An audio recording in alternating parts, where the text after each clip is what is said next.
What comes to mind when we speak about domestic violence? We quickly recall movies like What Love Had to Do with It, starring Tina Turner, or perhaps Jennifer Lopez's Enough, or Sleeping with the Enemy with Julia Roberts. I'm sure all of you at some point have heard about domestic violence, or know someone that was involved in a domestic violence incident. But have you ever thought about the procedures that police officers have to follow when responding to domestic violence? In my naval career, I have to respond to different calls. Traffic stops, drugs, felony stops, you name it. But when it comes to domestics are the most difficult ones.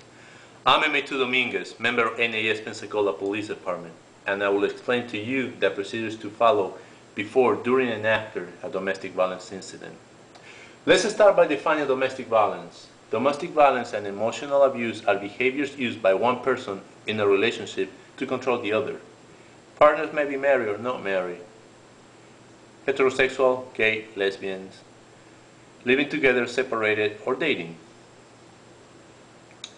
Now that we have covered the definition, let's go over to our steps. Our first step is arriving. Our Naval Study Guide provides us with guidance on how to respond to domestic violence. The actions taken upon arrival at the scene will dictate the level of safety. Park your car at least a house away. A side or approaching vehicle might aggravate an already dangerous situation. While en route, discuss with your partner the actions to be taken to separate the disputants. This will ensure a more coordinated response. Also, maintain noise discipline. Keep your handheld radio down. Avoid slamming the door as you arrive, once you arrive to the scene. Now that we have covered our first step, let's move on to our second step, which is our entry procedures. Entry procedures are also critical. Here you will come in contact with the individuals. Always avoid the fatal funnel.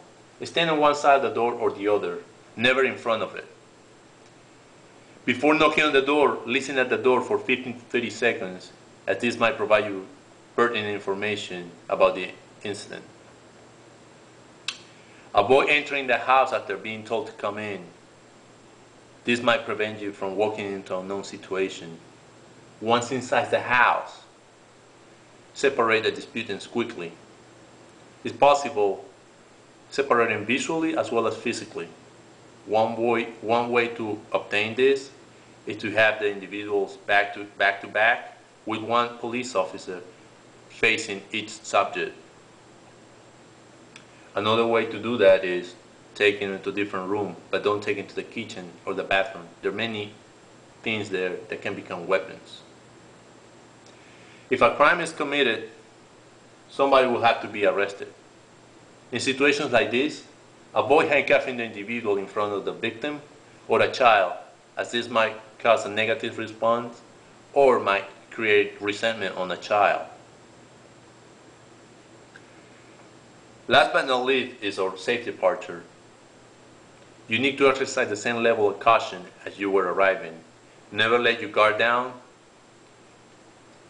If you let your guard down, you will be vulnerable to a sudden attack.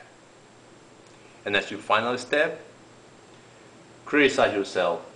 Go over with your partner the things that you did right and you did wrong, and whether you guys were safe or not.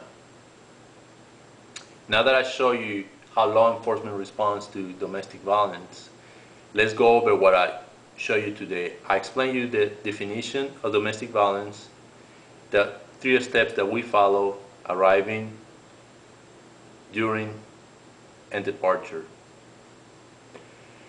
Domestic violence is a high-risk call that requires a lot of training and attention to details.